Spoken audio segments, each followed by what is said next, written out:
Hello students, আমি Moumita ma'am. আশা করি তোমরা সকলেই খুব ভালো আছো। Welcome back to our channel. আজকে আমি তোমাদের ফার্স্ট সেমিস্টার মেজর ইংলিশের পেপার 1 থেকে আরও একটা নিউ লিটারারি ফর্ম, যেটা হচ্ছে লিরিক। তোমাদের আজকে আমি লিরিকের ওপরেই কিন্তু ক্লাসটা ডিসকাস করব। দেখো, লিরিক মানে হচ্ছে ইমোশন, বিউটি। পোয়েট্রির একটা খুব সুন্দর ফর্ম হচ্ছে লিরিক। তো লিরিক বোঝায় হচ্ছে ইমোশন এবং বিউটি। ঠিক আছে, চলো দেরি না করে শুরু করে দিই আজকের ক্লাসটা। দেখো, তো লিরিক আমাদের জানতে হলে লিরিকের যে মেন পিলারগুলো, মানে লিরিক পড়তে হলে আমাদের যে বিষয়গুলো জানাটা খুব দরকার, সেগুলো দেখো কি কি রয়েছে। ফার্স্টে হচ্ছে first person voice. Written primarily from the I perspective, lyric poetry function as an intimate internal monologue or deep diary entry directed at the reader.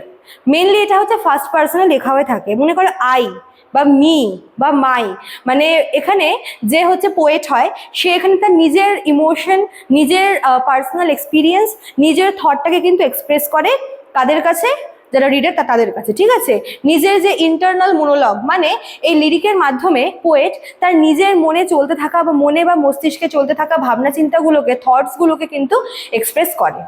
দেন দেখো কি আছে, intense brevity. Instead of weaving complex narrative arcs or grand battle, lyric poem crystallize a single fleeting mood, thought or emotional state. যেরকম আমরা APK যেরকম দেখেছিলাম, APK কি হয়, সেখানে এটা ভীষণ কমপ্লেক্স ন্যারেটিভ থাকে, ব্যাটল থাকে, ভীষণ জটিল আর কি বিষয়গুলো থাকে। কিন্তু লিরিক পোয়েট্রি কিন্তু ভীষণ লাইট, এখানে ভীষণ লাইট মুডে লেখা থাকে এবং যে থট বা ইমোশন, মানে কোনো একটা মানে পোয়েট তার নিজের পার্সোনাল থট বা তার ইমোশনাল স্টেটটাকে এক্সপ্রেস করে থাকে। দেন কি আছে, রিদমিক মেলোডি।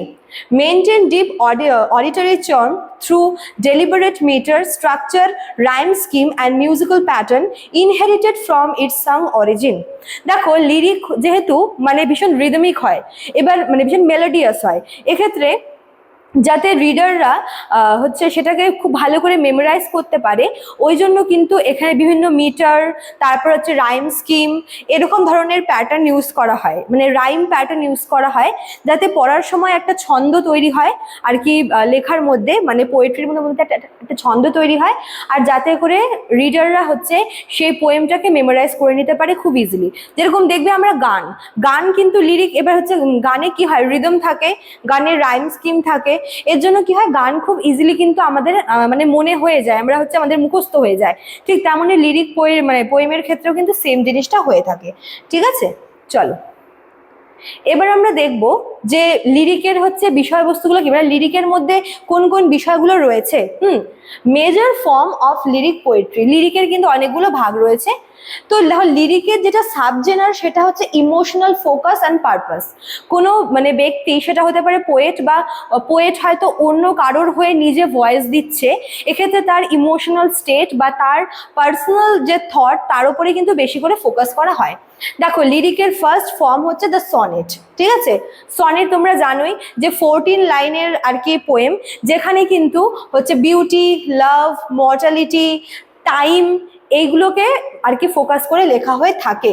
যেরকম উইলিয়াম শেক্সপিয়ার সনেট নাম্বার 18 তোমরা হয়তো পড়েছো, shall I compare thee to a summer's day.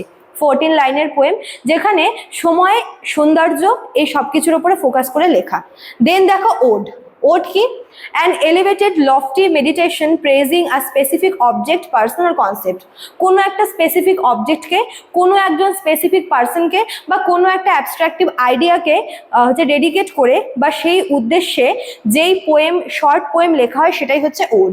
যেরকম জন কিটসের হচ্ছে ওড টু এ নাইটিঙ্গেল। ঠিক আছে, এবার চলে আসি এলেজি। এলেজি হচ্ছে a solemn melancholic poem mourning loss, mortality and the departed. Elegy হচ্ছে শোক কবিতা, শোকের কবিতা। মনে করো ফেলে আসা সময়, হারিয়ে যাওয়া দিন, হারিয়ে যাওয়া কোনো মানুষ, এরকম কোনো মানে জিনিসকে, মানে হারিয়ে যাওয়া কোনো জিনিসকে, সেটা হতে পারে কোনো ব্যক্তি বা বস্তু, তাকে উদ্দেশ্য করে যে পোয়েম লেখা হয়, সেটা হচ্ছে এলেজি। যেরকম থমাস গ্রের লেখা elegy written in a country churchyard. ঠিক আছে, আচ্ছা এবার দেখো, আমরা হচ্ছে এই লিরিকের এনশিয়েন্ট রুট সম্পর্কে জানবো, যে এই লিরিকটা আসলো কোথা থেকে। Originally, ancient Greek lyricists did not write for the silent page. Their verses were designed to be sung aloud to the accompaniment of a plucked string lyric.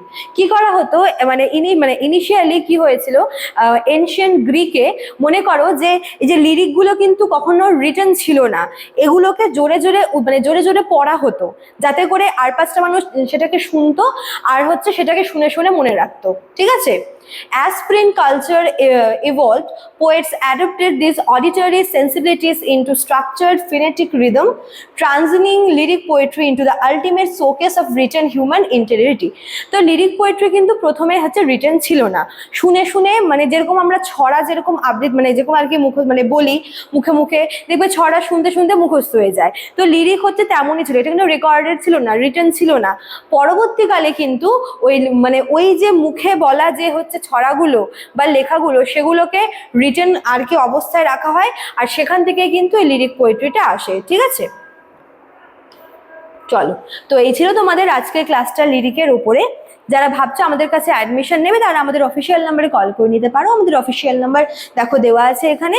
আর তোমরা এখানে ফোন করলে কিন্তু তোমরা হচ্ছে অ্যাডমিশন প্রসেস, কোর্স ফি সব জানতে পারবে। আমাদের কোর্স ফি খুবই সামান্য।